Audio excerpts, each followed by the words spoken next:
Hello student, welcome back to my YouTube channel FA Assam Knowledge. কল আজি আমি আলোচনা কৰিম আমাৰ MIL সাবজেক্ট এছামিজ টুৰ বিষয়ে যে এছামিজ টুত আমি কেনেকৈ ভাল নম্বৰ পাব পাৰি আৰু যিসকল ছাত্ৰ ছাত্ৰীয়ে এতিয়া কিতাপবোৰ চাই আছে বা এতিয়াৰ পৰা প্লেনিং কৰি আছে যে কেনেকৈ অসমীয়াত আমি ভাল নম্বৰ পাব বা কেনেকৈ অসমীয়াত আমি পাছ কৰিব পাৰোঁ তো সেইসকল ছাত্ৰ ছাত্ৰী পাব তো ভিডিঅ'টো শেষলৈকে চাবা আৰু আমাৰ চেনেলখন যদি নতুন আহিছে তেনেহ'লে চেনেলখন ছাবস্ক্ৰাইব কৰি দিবা আৰু কাষত থকা বেল আইকনখন প্ৰেছ কৰি দিবা ব'লা আমি চাই লওঁ যে অসমীয়াত আমি কেনেকৈ ভাল নম্বৰ বা কেনেকৈ পাছ কৰিব পাৰোঁ। ফাৰ্ষ্টত আমি চাই লওঁ যে অসমীয়া আমাৰ MIL ছাবজেক্টটোত তোমালোকৰ প্ৰছৰ পৰা পয়েট্ৰিৰ পৰা কিমান মাৰ্ক থাকিব তো প্ৰছত থাকিব তোমালোকৰ 35 মাৰ্কছ মানে 35 মাৰ্কছত থাকিব আৰু পয়েট্ৰিৰ পৰা থাকিব 25 মাৰ্কছ আৰু এডালচেণ্ট এডুকেশ্যনছ ভেলু এডুকেশ্যনছ ইয়াৰ পৰা থাকিব 10 মাৰ্ক আৰু গ্ৰামাৰৰ পৰা থাকিব তোমালোকৰ 20 তাৰপিছত তোমালোকৰ এছে থাকিব 10 তো টোটেল হ'ল 100 মাৰ্কছ। স্টুডেন্ট বলা আমি লেসন ওয়াইজ আমাৰ কিমান মাৰ্ক আহিব কোনটো চেপ্টাৰ পৰা কিমান মাৰ্ক আহিব বলা আমি চাই লওঁ।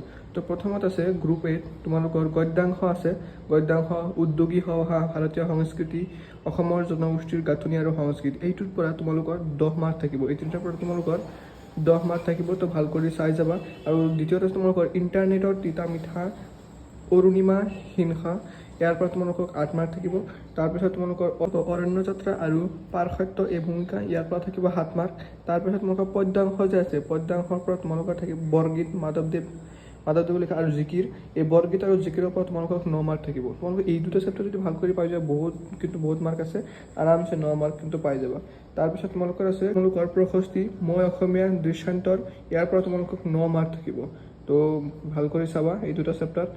তাৰপিছত আছে তোমালোকৰ ব্যাকৰণ তোমালোকৰ কি থাকিব নৱম শ্ৰেণীৰ ব্যাকৰণৰ উপৰিও সমাস সন্ধি বাক্য পৰিৱৰ্তন সৰল যৌগিক বাক্য জটিল নত্যবিধি আৰু সত্যবিধি জ্যোতিচিহ্ন ব্যৱহাৰ খণ্ডবাক্য জতুৱা ঠাঁচ বিপৰীতাৰ্থ আৰু আশ্চৰ্য শব্দ আৰু এটা শব্দত প্ৰত্যয় এইবিলাক কিন্তু তোমালোকে বহুত ভাল কৰি চাবা। ইয়াৰ পৰা তোমালোকৰ 10 মাৰ্ক থাকিব।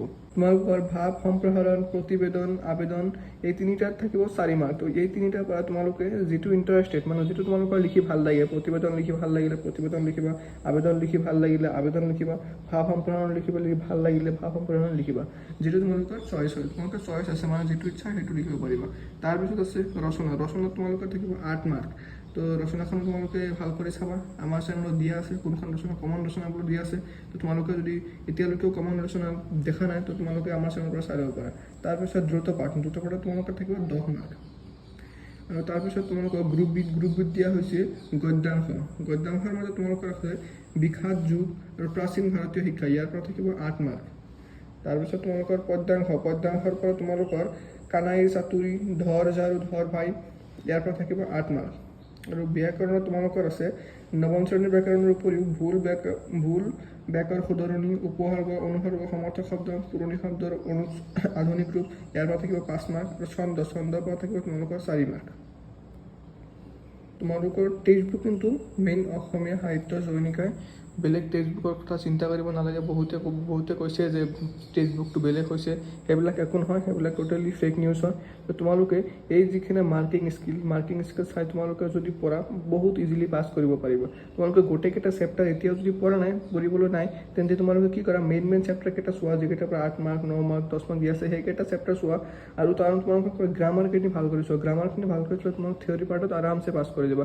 আৰু MCQ কথা যে আছে MCQ তোমালোকে কি কৰা MCQখিনি কিতাপৰ পৰা চোৱা যিকেইটা ইম্পৰ্টেণ্ট MCQ আছে ইম্পৰ্টেণ্টকেইটা চোৱা মানে ইউটিউবত বহুত কিতাপত বহুত ধৰণৰ ইম্পৰ্টেণ্ট কুৱেশ্যন দিয়া আছে তো তোমালোকে সেইবোৰ চোৱা কাৰণ এতিয়া আৰু সময় নাই যে গোটেই চেপ্টাৰকেইটা তোমালোকে পঢ়ি শেষ কৰি দিবা।